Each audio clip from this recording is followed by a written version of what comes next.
And so to our first award recipient this evening. Known as a straight talker with a can-do business attitude and a structured, common-sense approach, he's the CEO of an Irish company with extensive operations right across the globe. Following his graduation from the University of Limerick in 1995 with a bachelor's degree in business studies, specialising in marketing and agribusiness, he joined the company's graduate management programme, progressing through the organisation as he worked in 5 different sites, gaining experience in production, livestock procurement and marketing. As CEO of Dawn Meats, he now oversees 23 production facilities in Ireland and the UK, as well as 10 sales offices in Europe and Asia. Over the past decade, he and his team have spearheaded the development of the group through mergers and acquisitions in key strategic markets. He's particularly passionate about innovation, and he also champions environmental sustainability and efficient processing, which has resulted in the company being internationally recognised by its customers worldwide. Dawn Meats has also pioneered many initiatives to support its farmer suppliers, which includes 20,000 farmers in Ireland and 10,000 farmers in the UK. Ladies and gentlemen, please welcome our 2018 recipient of the UL Alumni Award for Business, Mr. Niall Browne.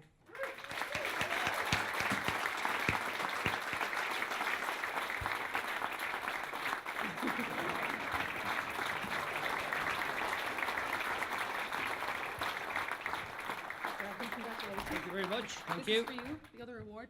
Lovely. You know how to use these, right? No, not really, no. Nice and high. Okay, step in now. Okay. So, your company, Dawn Meats, is no stranger to awards. Just this year, your company's received 3 separate 3-star Great Taste Awards in Ireland and the UK. You were the only European food company to receive a Scale for Good award from McDonald's. Furthermore, Dawn has been internationally recognised by the Sustainable Energy Authority of Ireland and is the only company to have won the Sustainability Award from Board Bia on 2 occasions since it established the biannual Food and Drink Awards. Plus, your in-house chefs regularly win awards for their innovation. But what does it mean now to be honoured personally by your alma mater? So, yes, Dawn Meats has been done well over the years and has won locally and globally many awards on sustainability and on food quality awards. But personally, I prefer to stay out of the limelight. So I'm not really in my comfort zone up here. But I am delighted and flattered to have been recognised and nominated and voted on by my fellow UL alumni. I did a bit of a witch hunt to try and find out who nominated me, but nobody came forward, and if it's anybody in the room, I'll meet you later in the bar. But what I would say is, this award really it's not for me, it's for all the people in Dawn Meats, the great team that we have and the commitment that they have to making it happen on a daily basis and exceeding our customers' expectations.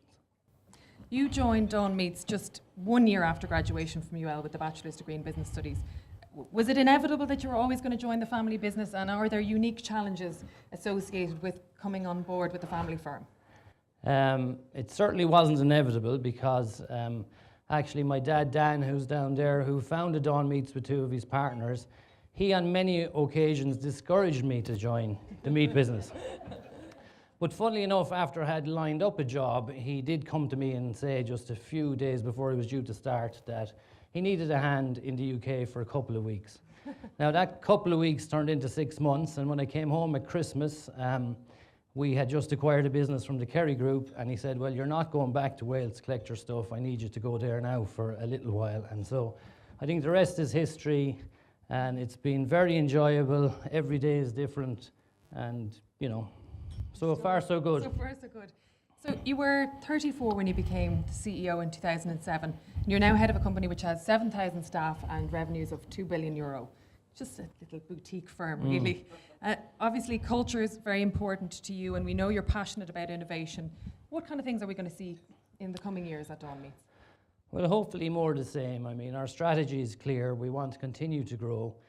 And in order to grow, we need to have the right culture, and we need to develop our people. So, I mean, it's a people business, and we put a lot of effort into ensuring that we have good people coming through the business so we can grow.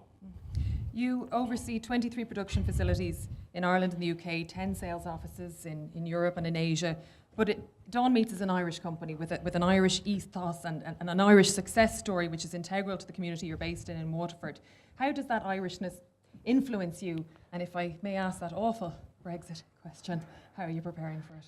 Okay, well, sure, we'll get to Brexit in a moment. But I suppose the local community is very important to us. We're an indigenous company. We have facilities close to here in Charleville on the Cork-Limerick border, into Waterford, all the way up into Dungannon and County Tyrone. So we buy from family farms in every county in Ireland. And therefore, you know, it's all about local and it's all about our people, because we get supplied by them and the money goes back into the business, so there's a multiplier effect. So that's very important. That's the Irish side. That's the Irish side, the dreaded Brexit. Yeah. Well, maybe just before we speak about Brexit, what I would like to say is that we started as a very small business. And I remember Mum and Dad sitting us all down one day in Cork and said, and we were told as kids, well, right guys, we're moving to Waterford to start up a new business. And if it wasn't for the commitment, energy and loyalty of the founding partners in the business and the great team that we have around us today, we wouldn't be where we are today. So it's really all down to them. I'm only a small cog in I'm getting all emotional now. We'll give them a little round of applause.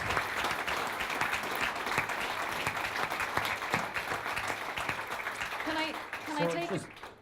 Just on Brexit. We can forget Brexit. No, we may as well cover Brexit. I mean, Brexit, like any other business in Ireland, I mean, we have to prepare for the worst and hope for the best.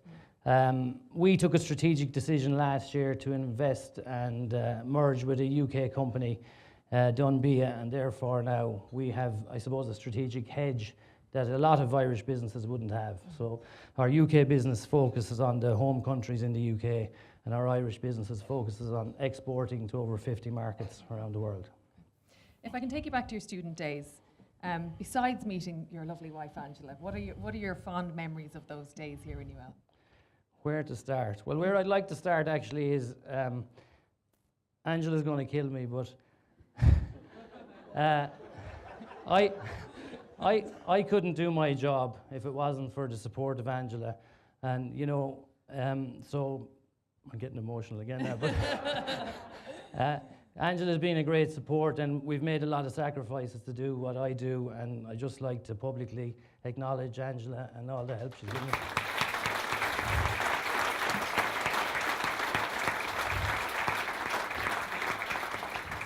Now, the fond memories of student life, yeah. I mean, where would you start? I mean, we had a great time, and we have very fond memories, and we still reminisce about the good old days. There was great camaraderie.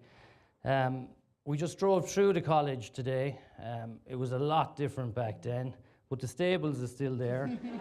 and we would have been good customers, and I think if the stables was an airline, I'd say we'd be at least platinum members at this stage. But I suppose one of the other memories about college was there were some great bands that Students' Union organised. So in our time, we got to see the Cranberries a few times, we got to see the Stunning, so that was all wonderful. Back then, we had a trimester system rather than the semester system. So very quickly, we figured out how to work it between fun and studying. So it kind of split up into about 6 or 7 weeks of fun, and then we knuckled down for the last 4 or 5 weeks, and we worked the system and we did well. Worked out okay. And I see Dr. Ed in the audience, and he was there in our time, and he'd just pop up everywhere, and it was wonderful. So it's wonderful to see you tonight.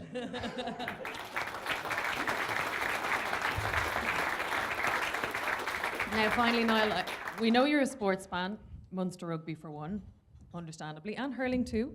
And of course, your company's based in Waterford, as you mentioned, but you live in Kilkenny. So how do you square that circle? Where do your loyalties lie? Yeah, well, it's quite simple for me. I'm married to a Kilkenny woman, but I'm most definitely a Cork man. If any of you live in Kilkenny, you'd know that they'll quickly tell you that even if you live there for 40 years, you'll still be a blow-in, and I'm fine with that. So how did you feel then about Limerick snatching the title then this year? Well, I was actually delighted because they bet Cork in the semi-final, so well done. And it was great to see the Liam McCarthy going around to different counties, and I suppose a little shout out for Waterford maybe in the next couple of years, maybe they might get it too. Thank you very much, Niall. We wish you and Don Meats continued success. Thanks very much. Ladies and gentlemen, Mr. Niall Browne.